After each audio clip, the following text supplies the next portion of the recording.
నమస్తే, welcome to BRK health. అసలు BP అనేది ఈ మధ్యకాలంలో ప్రతి ఒక్కరికి సాధారణం అయిపోయింది. అలా ఎందుకు వస్తుంది, వాటికి తగ్గట్లు జాగ్రత్తలు ఎలా తీసుకోవాలి, ఫుడ్ డైట్ కానీ షుగర్ కూడా వచ్చినప్పుడు కూడా ఎటువంటి జాగ్రత్తలు పాటించాలి, వీటన్నిటి గురించి డీటెయిల్గా మాట్లాడడానికి మనతో పాటు ఉన్నారు chief consultant internal medicine doctor Rajesh Ukala గారు. వాటిని అడిగి పూర్తి వివరాలు తెలుసుకుందాం. నమస్కారం సార్. నమస్తే సార్, ఈ మధ్యకాలంలో తరచుగా బీపీ కానీ షుగర్ కానీ ప్రతి ఒక్కరికి అలవాటుగా అయిపోతూ ఉంటుంది సటన్ ఏజ్ వచ్చేసరికి. అలా ఎందుకు అంటారు? సో దీని గురించి నేను ఎప్పుడు మీడియా ద్వారా కామన్ పీపుల్కి తెలియజేసేది ఏంటంటే, మనము ప్రపంచవ్యాప్తంగా highest population of diabetic and blood pressure population. So ఎందుకు ఇలా అనే దాని గురించి మనం ఆలోచిస్తే, వాస్తవానికి మనలో ఎంతమందికి హెల్త్ అవేర్నెస్ ఉంది అనేది మనం క్వశ్చన్ చేసుకోవాలి. కోవిడ్ కన్నా ముందు నా ఉద్దేశంలో చాలా తక్కువగా హెల్త్ గురించి, హెల్త్ కాన్షియస్ గురించి ఆలోచించేవాళ్ళు. కోవిడ్ తర్వాత కాస్త బెటర్ అయింది, ఎందుకంటే కోవిడ్ చాలా ర్యాంపెంట్గా స్ప్రెడ్ అవ్వడం, హెల్తీగా ఉంటే అంత బెటర్గా రికవర్ అనేది మనం కళ్ళారా చూసాం. కాబట్టి అప్పటి నుంచి కాస్త ఈ హెల్త్ గురించి అవేర్నెస్ అనేది పెరిగింది. దానికి తోడుగా మీడియా ద్వారా కూడా ఇట్లా ఎడ్యుకేషనల్ ప్రోగ్రామ్స్, అవేర్నెస్ ప్రోగ్రామ్స్ చేసినందుకు కూడా ఈ అవేర్నెస్ ఇంకా బెటర్ అయింది. అయితే ఇక్కడ వాస్తవానికి చూసుకుంటే, మనం తినేది ఎక్కువ, కరిగించేది తక్కువ. ఇది జనరల్ డిక్టమ్. అండ్ మనం ఎక్కువ శాతము బయటకు చెప్పుకోం కానీ మానసిక ఒత్తిడికి ఎక్కువగా గురవుతున్నాం. అవును. ఏవైతే లైఫ్ స్టైల్ అంటామో వీటిల్లో మార్పులు ఎక్కువగా కనిపించాయి. అయితే వీటిల్లో ఎక్కువ శాతం మార్పులు కనిపించింది ఎక్కడంటే, మనము ఈ వెస్టర్న్ అడాప్టేషన్కి వెళ్ళినప్పుడు. ఓకే. సో చాలామంది వర్కింగ్ పాపులేషన్లో ఏమంటారు, యాంటీ సోషల్ అవర్స్ అంటాం. అంటే నార్మల్గా వర్కింగ్ పీరియడ్ 9 to 5. అవును. 5 నుంచి పనిచేసే వాళ్ళు ఎక్కువ మంది ఉన్నారు. అండ్ వాళ్ళకి ఆ వర్క్ పరంగా కాస్త స్ట్రెస్ అనేది, మానసిక ఒత్తిడి అనేది ఎక్కువగా ఉంటుంది. దాని కారణంగా నిద్ర లోపం అనేది ఎక్కువగా ఉంటుంది. సో ఇలా చెప్పుకుంటూ పోతే, ఒక లైఫ్ స్టైల్ గురించి ఆలోచించినప్పుడు స్లీప్ ఎఫెక్ట్ అవుతుంది, పీస్ ఆఫ్ మైండ్ ఎఫెక్ట్ అవుతుంది, తినే అలవాట్లు ఎఫెక్ట్ అవుతున్నాయి. అండ్ అడాప్టేషన్ ఆఫ్ వెస్ట్రన్ కల్చర్లో కన్జంప్షన్ ఆఫ్ ప్రాసెస్డ్ ఫుడ్ ఎక్కువగా ఉంటుంది. ఓకే. సో మీరు అడిగిన ప్రశ్నకి, షుగరు, బీపీలు ఎందుకు పెరుగుతున్నాయంటే, ప్రథమ కారణం ఊబకాయం. సో మనము యాక్టివిటీ తగ్గించుకుంటున్నాం, మానసిక ఒత్తిళ్లు పెంచుకుంటున్నాం, నిద్ర లోపిస్తున్నామంటే బాడీలో జరిగే న్యాచురల్గా జరిగే ప్రక్రియలన్నీ లోపిస్తున్నాయి. సార్, నిద్ర లేకపోవడానికి కూడా బీపీ వచ్చే అవకాశం ఉందంటారా? అసలు మీ అందరూ ఆశ్చర్యపోయే విషయం ఏంటంటే, డైరెక్ట్గా నిద్రకి బీపీకి కనెక్షన్ ఉంది. సో మేము జనరల్గా బీపీ మానిటరింగ్లో 24 hour బ్లడ్ ప్రెషర్ మానిటరింగ్ అనేది చేస్తాం.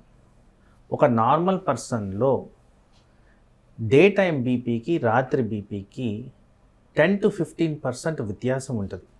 10 to 15% తగ్గుద్ది రాత్రి పడుకునే టైంలో. ఎవరికైతే ఇది తగ్గడం ఉండదో వాళ్ళలో బ్లడ్ ప్రెషర్ వచ్చే సూచనలు ఎక్కువగా కనపడతాయి. సో దీన్ని మేము శాస్త్రపరంగా నాక్టర్నల్ డిప్ అంటాం. రాత్రులు పడిపోవాల్సిన బీపీ పడకుండా ఉంది అంటే, దాని క్రమంలో చూసుకుంటే బీపీ రిలేటెడ్ కాంప్లికేషన్స్ ఎక్కువగా వస్తాయని కూడా మాకు ఒక హింట్. నైట్ స్లీప్ అనేది చాలా చాలా ఇంపార్టెంట్. ఎప్పుడంటే అప్పుడు పడుకోవడం కాదు, రాత్రులు పడుకోవడం అనేది ఇంపార్టెంట్. దాని కారణంగా బాడీలో చాలా రకాల పాజిటివ్ బెనిఫిట్స్ అనేవి ఉంటాయి.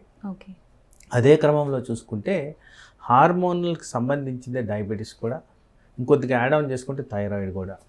థైరాయిడ్ గల కారణాలు కూడా సేమ్, అన్ని ఇంటర్నెట్ కనెక్షన్, ఇదంతా కనెక్టెడ్. కొలెస్ట్రాల్ కూడా. సో వీటిలన్నిటినీ కలిపి మేము లైఫ్ స్టైల్ డిజీజ్ అంటున్నాం.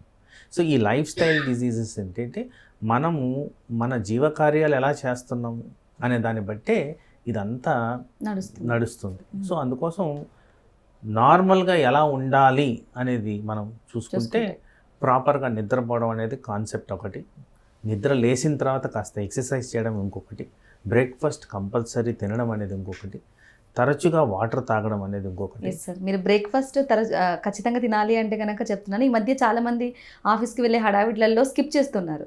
అలా స్కిప్ చేయడం మంచిదే అంటారా సార్? చాలా తప్పండి. అంటే ఇంటర్మీడియట్ ఫాస్టింగ్ అలా కూడా బ్రేక్ఫాస్ట్ స్కిప్ చేసిన కారణంగా బాడీలో చాలా అనర్థాలు జరుగుతాయి. వాటిల్లో మీరు ఆశ్చర్యపోయే విషయం అంటే క్యాన్సర్ కూడా వచ్చేదానికి ఆస్కారం ఉంది బ్రేక్ఫాస్ట్ స్కిప్ చేసిన వాళ్ళల్లో. మిగతావి కూడా ఉన్నాయి, ఊబకాయం వస్తుంది, డయాబెటీస్ వస్తుంది, ప్రెగ్నెన్సీ రిలేటెడ్ ఇష్యూస్ వస్తాయి, ఇన్ఫర్టిలిటీ ఇష్యూస్ వస్తాయి. అవి కాకుండా క్యాన్సర్కి కూడా దారితీస్తుందని కూడా రుజువులు ఉన్నాయి. అందుకోసం బ్రేక్ఫాస్ట్ అనేది ఇంపార్టెంట్. బ్రేక్ఫాస్ట్ కారణంగా మన డయాబెటీస్, హైపర్ టెన్షన్ కూడా ప్రాపర్ రెగ్యులేట్ అవుద్ది, బాడీ యాక్టివిటీ సరిగ్గా మెయింటైన్ అవుద్ది. దీర్ఘకాలంలో ప్రాపర్గా చేస్తే ఈ డిమెన్షియా అంటారు, అంటే మనకి మెమరీ లాస్, అది కూడా బెటర్ అవుద్ది అనేది, అంటే బ్రేక్ఫాస్ట్ రెగ్యులర్గా తిన్న వాళ్ళలో. ఇవన్నీ శాస్త్రపరంగా రుజువులతో నిరూపించినాయి. సో అందుకోసం బ్రేక్ఫాస్ట్ అనేది మ్యాండేటరీ. అండ్ మీరు చేయాల్సిన డైలీ చర్యలు ప్రాపర్గా చేయడం అనేది మ్యాండేటరీ. నేచర్కి విరుద్ధంగా పోతే మనకి ప్రాబ్లమ్స్ అనేది పెరుగుతున్నాయి. సో వీటిల్లో ఇంకొకటి సైట్ చేయాల్సింది ఏంటంటే, మీరు ఎక్కడ వెళ్ళినా కానీ ఒక 10 అడుగులు అటు ఇటు వేస్తే ఏదో ఒక ఆహారం దొరుకుతుంది మన ఇండియాలో. ఎందుకు దొరుకుతుంది? మనం తింటున్నాం కాబట్టి దొరుకుతుంది. మరి అంత తిన్నప్పుడు ఎంత కరిగిస్తున్నాం మనం? ఏం ఎక్సర్సైజ్ చేస్తున్నాము? ఎంతమంది ఎక్సర్సైజ్ చేస్తున్నారు? ఎంతమంది బాడీని ఎలా మెయింటైన్ చేయాలో మెయింటైన్ చేస్తున్నారు?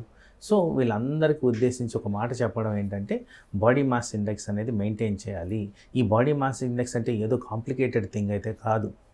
మీరు ఇంటర్నెట్, ప్రతి ఒక్కరు స్మార్ట్ ఫోన్ వాడుతున్నారు, ఇంటర్నెట్లోకి వెళ్ళి BMI అని కొడితే వస్తుంది. దాంట్లో మీ హైట్, వెయిట్ ఇచ్చేస్తే అది ఆటోమేటిక్గా క్యాలిక్యులేట్ చేసేస్తుంది. ఉండాల్సింది 18 నుంచి 25 మధ్య. అలా ఉన్నారంటే మీరు పర్ఫెక్ట్గా ఉన్నట్టు. అలా మెయింటైన్ అవుతూ చేసుకుంటే that is one important thing.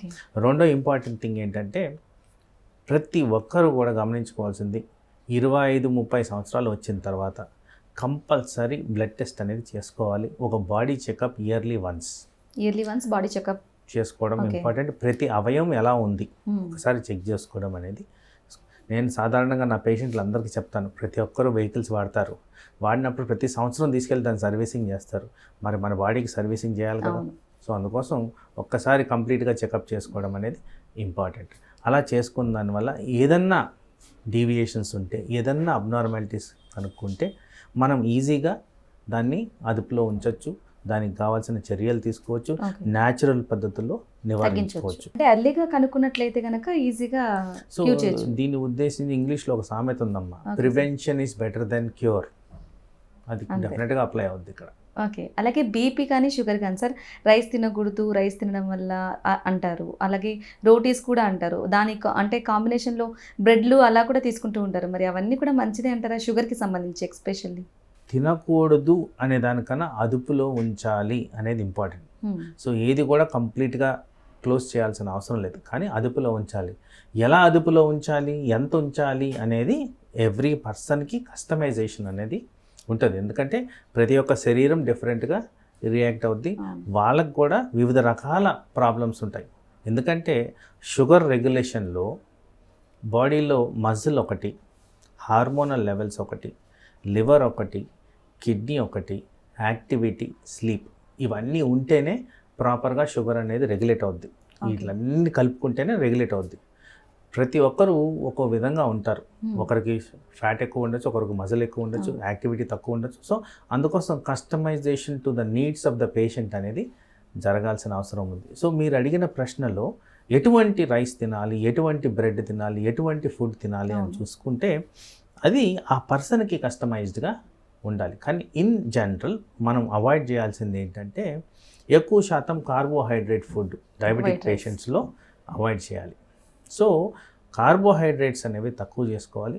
కార్బోహైడ్రేట్స్లో కూడా ఇంకొద్దిగా శాస్త్రపరంగా ఆలోచిస్తే కాంప్లెక్స్ కార్బోహైడ్రేట్స్ తీసుకోవాలి, అంటే ఈజీగా డైజెస్ట్ కానివి.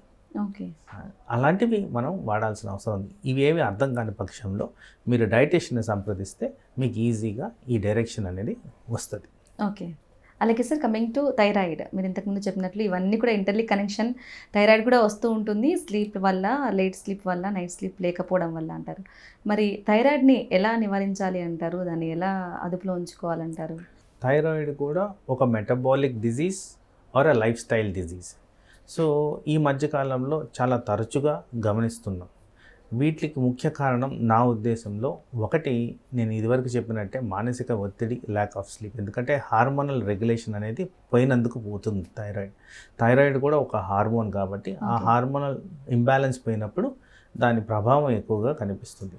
ఒకసారి జనరల్గా థైరాయిడ్ ఫెయిల్ అయితే జనరల్గా రికవరీ అనేది ఉండదు.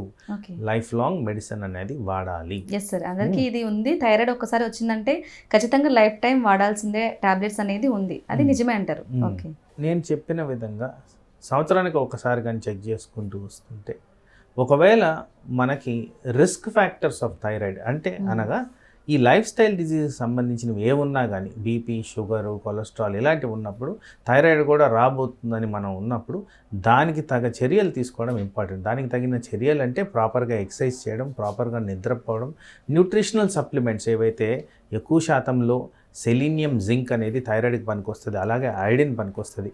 వీటికి సంబంధించిన న్యూట్రిషనల్ సపోర్ట్ అనేది తీసుకున్న దానివల్ల థైరాయిడ్ రాబోయే తరుణంలో దాన్ని నివారించుకోవచ్చు. దాన్ని ప్రథమంగా కాపాడడానికి మనం లైఫ్ స్టైల్లో చేంజెస్ తీసుకున్నందుకు అది రాకుండా మనం కాపాడుకోవచ్చు. ఒకవేళ వచ్చినా కానీ ఇలాంటి జాగ్రత్తలు తీసుకున్నప్పుడు మీ రిక్వైర్మెంట్ ఆఫ్ థైరాయిడ్ డోస్ బెటర్గా ఉంటుంది. తక్కువ డోసుల్లోనే మనం ఈజీగా దాన్ని దీర్ఘకాలంలో కాంప్లికేషన్స్ లేకుండా కాపాడుకోవచ్చు.